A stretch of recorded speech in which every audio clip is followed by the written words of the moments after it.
दोस्तों, आज का मेरा वीडियो फुल्ली डेडिकेटेड है फीमेल व्यूवर्स के लिए। क्यों? क्योंकि आज मैं उनका फेवरेट पसंदीदा इन्वेस्टमेंट गोल्ड के बारे में बात करूंगा। दोस्तों, गोल्ड जो भी फीमेल इन्वेस्टर्स है वो सबसे ज्यादा कब लेती है? वो लेते हैं अक्षय तृतीया पे। दोस्तों, एक मजे की बात बताऊं तो अक्षय तृतीया के दिन ही मेरी शादी हुई थी और आज मेरी 5th मैरिज एनिवर्सरी है। तब से लेके आज तक यानी कि पिछले 5 साल में मेरी वाइफ ने हर अक्षय तृतीया पे कुछ ना कुछ गोल्ड में अपनी सेविंग्स की थी। लेकिन दोस्तों, आप जैसे जानते हो कि अक्षय तृतीया इस बार संडे को आई है और लॉकडाउन की वजह से सारी गोल्ड की ज्वेलरी की दुकानें भी बंद है। तो ऐसे में जो भी फीमेल व्यूवर्स है वो अपना गोल्ड लेना चाहे अक्षय तृतीया के दिन तो कैसे ले? दोस्तों, जितने भी लोग आज मेरा वीडियो देख रहे हैं उन्हें मैं बताना चाहूंगा कि वो पेपर गोल्ड में इन्वेस्ट कैसे करें। दोस्तों, मैं बात कर रहा हूं सोवरेन गोल्ड बॉन्ड के बारे में जो गवर्नमेंट ऑफ इंडिया इसे इश्यू करती है आरबीआई के अंडर। दोस्तों, आपका स्वागत है मेरे चैनल रिटेल इन्वेस्टर पे। इसे सब्सक्राइब और लाइक करना ना भूलिए और आपके जितने भी कमेंट्स है दोस्तों, जितने भी डाउट्स है वो कमेंट बॉक्स में लिखिए। मैं देखता हूं कि बहुत बार आप मुझे व्हाट्सअप करते हो, कॉल करते हो। बेटर होगा कि आप जितने भी आपके डाउट्स है वो कमेंट बॉक्स में लिखिए, जिससे आपके डाउट की वजह से बाकी लोग हो जो हमारे वीडियोस देखते हैं उनके भी डाउट क्लियर हो। दोस्तों, ये कुछ साल पहले की बात है जब इंडिया को अपनी फॉरेन करेंसी के रिजर्व्स को बचाना था। तब क्या हुआ था, जब उन्होंने टैली किया, जब उन्होंने चेक किया तो इंडिया में सबसे ज्यादा 2 ही चीजों का इंपोर्ट होता है। पहला है ब्लैक गोल्ड यानी कि क्रूड ऑयल और दूसरे नंबर पे है प्रीशियस मेटल जिसमें सबसे ज्यादा कंट्रीब्यूशन होता है गोल्ड का। दोस्तों, क्रूड ऑयल का तो कोई सब्स्टिट्यूट नहीं है हमारे पास, तो इंडियन गवर्नमेंट ने यह सोचा कि क्यों ना पेपर गोल्ड वाली एक स्कीम लाई जाए जिसमें इतने सारे बेनिफिट्स मिले लोगों को कि वो फिजिकल गोल्ड में निवेश करना बंद कर दे। और यही रीजन से नवंबर 2015 में पहला सोवरेन गोल्ड बॉन्ड लॉन्च हुआ था। दोस्तों, अगर गोल्ड के रिटर्न्स की बात करें तो अराउंड आज तक गोल्ड ने 10% के करीब ओवरऑल रिटर्न्स दिए, लेकिन साथ ही साथ गोल्ड के रिटर्न्स कम हो जाते हैं क्योंकि उसमें बहुत सारे चार्जेस और एक्सपेंसेस इंकर्ड होते हैं। और उसी के बारे में आज चर्चा करेंगे कि क्यों फिजिकल गोल्ड नहीं लेना चाहिए और क्यों हमें गवर्नमेंट के बॉन्ड में इन्वेस्ट करना चाहिए। दोस्तों, आज एक छोटा सा टास्क देना चाहूंगा।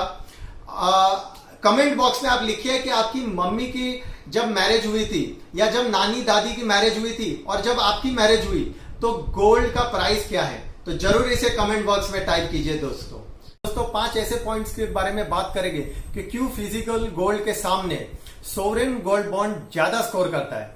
सबसे पहला पॉइंट दोस्तों, मेकिंग चार्जेस एंड जीएसटी। दोस्तों, जैसे कि आप जानते हो कि जब भी आप गोल्ड बार, गोल्ड कॉइन्स वगैरह खरीदते हो या गोल्ड ज्वेलरी जो सबसे फेवरेट है वो खरीदते हो तो दोस्तों उसमें आपको लगते हैं मेकिंग चार्जेस। जहां तक मुझे पता है मेकिंग चार्जेस 200 से 300 रुपया पर ग्राम होते हैं। दोस्तों, अब गोल्ड के ऊपर जो गवर्नमेंट ने जीएसटी लगाया है वो है 3%। साथ में आपका जितना भी मेकिंग चार्ज का कॉस्ट होगा उसके ऊपर लगता है दोस्तों 8% का जीएसटी। तो दोस्तों, यहां पे सोवरेन गोल्ड बॉन्ड में जब आप इन्वेस्ट करते हो तो आपको कोई भी जीएसटी या मेकिंग चार्ज नहीं देना पड़ता है। दोस्तों, दूसरा पॉइंट, सिक्योरिटी। दोस्तों, 2 तरीके की सिक्योरिटी होती है। एक तो होती है गोल्ड लेने के टाइम प्योरिटी। जब भी हम गोल्ड लेते हैं हम चिंतित रहते हैं कि हमने 24 कैरेट के पैसे चुकाए तो हमें 18 या 22 कैरेट नहीं दे दिया है। या तो फिर जब भी हम ज्वेलरी बनाते हैं, नॉर्मली ज्वेलरी 22 कैरेट में बनती है, तो हम ये रहते हैं कि मेरी ज्वेलरी प्योरिटी है या नहीं है। अगर हम छोटे दुकानदार के पास जाते हैं तो वो मेकिंग चार्ज कम लेते हैं लेकिन प्योरिटी का इश्यू रहता है। और अगर हम बड़े दुकानदार के पास जाते हैं तो मेकिंग चार्जेस ज्यादा रहते हैं लेकिन प्योरिटी की श्योरिटी रहती है। तो कहने का मतलब कहीं ना कहीं हमें कॉस्टिंग ज्यादा देनी पड़ती है।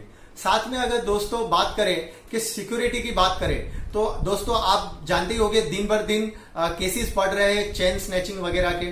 अगर आप गोल्ड घर में रखते हो तो भी चोरी होने का डर है और अगर आप इसको लॉकर में रखते हो तो आरबीआई ने दोस्तों पहले ही क्लियर किया है कि कोई भी नेचुरल कैलेमिटीज आती है या तो फिर चोरी होती है बैंक लॉकर्स में तो उसमें आरबीआई और बैंक कोई भी जिम्मेदारी नहीं रहेगी। दोस्तों, तीसरा पॉइंट हम बात करेंगे रिकरिंग एक्सपेंसेस। दोस्तों, गोल्ड तो ज्वेलरी तो हमने बना ली, मेकिंग चार्जेस दे दिए, सब कुछ हो गया, लेकिन गोल्ड ज्वेलरी ऐसी पड़ी रहती है बड़े इवेंट्स के लिए। समझो 2-3 साल 5 साल हमारी ज्वेलरी ऐसे पड़ी रही, तो दोस्तों क्या होता है कि आउट ऑफ फैशन हो जाती है वो ज्वेलरी, तो हम उसे फिर से न्यू ज्वेलरी में कन्वर्ट करने जाते हैं, तो फिर से हमें रिकरिंग चार्जेस में फिर से मेकिंग चार्जेस देने पड़ते हैं। साथ में दोस्तों अगर हमने नहीं भी किया तो हमें पॉलिश का खर्चा होता है। साथ में गोल्ड को जब हम लॉकर में रखते हैं बैंक के, तो भी हमें कुछ चार्जेस देने पड़ते हैं। आज छोटे से छोटे एरिया में भी लॉकर के बैंक के चार्जेस 1,500 से 3,000 रुपए तक हो गए सालाना। अगर हम ऐसे ही 8 या 10 साल गोल्ड छोड़ देते हैं दोस्तों, तो हमारा 5 से 10 ग्राम गोल्ड भी फ्री हो सकता है। चौथा पॉइंट है दोस्तों कैपिटल गेन टैक्स, और ये बहुत बड़ा पॉइंट है दोस्तों, ध्यान से सुनिएगा। दोस्तों अगर आप कोई भी तरह का फिजिकल गोल्ड या गोल्ड म्यूचुअल फंड या गोल्ड ईटीएफ भी लेते हो, तो उसमें आपको शॉर्ट टर्म और लॉन्ग टर्म कैपिटल गेन देना पड़ता है दोस्तों। अगर आप 3 साल के अंदर अपना fund gold fund, mutual fund या गोल्ड ईटीएफ या फिजिकल गोल्ड को बेचते हो, तो आपको शॉर्ट टर्म कैपिटल गेन आपके इनकम टैक्स स्लैब के हिसाब से आपको भरना होता है। अगर आप 3 साल के बाद बेचते हो, तो आपको 20% इंडेक्सेशन बेनिफिट के साथ लॉन्ग टर्म कैपिटल गेन चुकाना होता है दोस्तों। लेकिन जब हम बात करेंगे हमारे गोल्ड बॉन्ड की, तो आपको इस पे कोई भी कैपिटल गेन नहीं देना है दोस्तों। हाँ, आप सही सुन रहे हो। समझिए आज आपने गोल्ड 50,000 का लिया और कल उसकी वैल्यू 1 लाख भी हो गई, तो आपको इसके ऊपर 0 टैक्स देना है दोस्तों। पूरी की पूरी मैच्योरिटी अमाउंट आपकी होगी। और दूसरा सबसे लास्ट पॉइंट, 5वां पॉइंट जो सबसे इंपॉर्टेंट पॉइंट है दोस्तों, कि आज हम जो भी निवेश करते हैं दोस्तों, उसमें हमें रेगुलर इनकम होती है। जैसे कि अगर हम बात करें, अगर हमने कोई प्रॉपर्टी में निवेश किया है तो हमें रेंट इनकम होती है रेगुलरली। अगर हमने एफडी में इन्वेस्ट किया है तो हमें इंटरेस्ट की इनकम होती है। अगर हमने स्टॉक मार्केट में इन्वेस्ट किया है तो हमें डिविडेंड की इनकम होती है। लेकिन जब भी दोस्तों हम गोल्ड में इन्वेस्ट करते हैं तो हमें इसकी कोई भी रेगुलर इनकम नहीं होती है। अगर हमें पैसे की जरूरत है तो हमें इसको ब्याज पे लेने पड़ते हैं, या तो फिर हमें इसे बेचना पड़ता है, लेकिन हमारा गुजारा नहीं चल सकता है दोस्तों। तो ये चीज आप ध्यान दीजिएगा कि गवर्नमेंट ने ये गोल्ड बॉन्ड पे एक बहुत बेहतरीन चीज दी है कि आप जो भी पैसे निवेश करोगे उस पे 2.5% सेमी एन्युअली, यानी कि साल में 2 बार गवर्नमेंट आपको पैसा देगी और 2.5% इंटरेस्ट देगी अपना बॉन्ड रखने के लिए। दोस्तों एक छोटा सा टास्क देना चाहूंगा कि आपको ये 5 पॉइंट में से कौन सा वो पॉइंट इफेक्टिव लगा जिसके वजह से आप फिजिकल गोल्ड के सामने ये सोवरेन गोल्ड बॉन्ड लेना पसंद करोगे दोस्तों, प्लीज कमेंट बॉक्स में लिखिए। दोस्तों आप बात करेंगे कि ये बॉन्ड की टेन्यूर क्या है। दोस्तों वैसे तो इसकी टेन्यूर 8 साल की है, लेकिन 5 साल इसमें लॉकिंग है। 5 साल के बाद जब भी इसमें इंटरेस्ट क्रेडिट होता है तब आप इसमें से एग्जिट कर सकते हो दोस्तों। साथ ही साथ ये बताना चाहूंगा दोस्तों, अगर आपको 5 साल के अंदर भी पैसे की जरूरत पड़ी तो आप इसके ऊपर लोन ले सकते हो। साथ में अगर आप चाहो तो ये जो बॉन्ड है वो बीएसई एनएसई में ट्रेड होता है, तो आप अर्ली एग्जिट भी डीमेट के माध्यम से कर सकते हो। अब बात करेंगे कि इसमें मिनिमम और मैक्सिमम कितना आप गोल्ड परचेस कर सकते हो। मिनिमम आप इसमें 1 ग्राम और मैक्सिमम आप इसमें 4 केजी तक का गोल्ड परचेस कर सकते हो। इसकी जो मिनिमम 1 ग्राम की गोल्ड की प्राइस है, जब आप ऑनलाइन डीमेट फॉर्म में परचेस करोगे तो वो गवर्नमेंट ने रखी है 4589 रुपीज। तो दोस्तों आप मैक्सिमम 1.84 करोड़ का गोल्ड इसमें ले सकते हो। डेट की बात करें दोस्तों, तो ये मंडे यानी कि 20 अप्रैल 2020 से लेके 24 अप्रैल 2020 तक ये खुला रहेगा दोस्तों।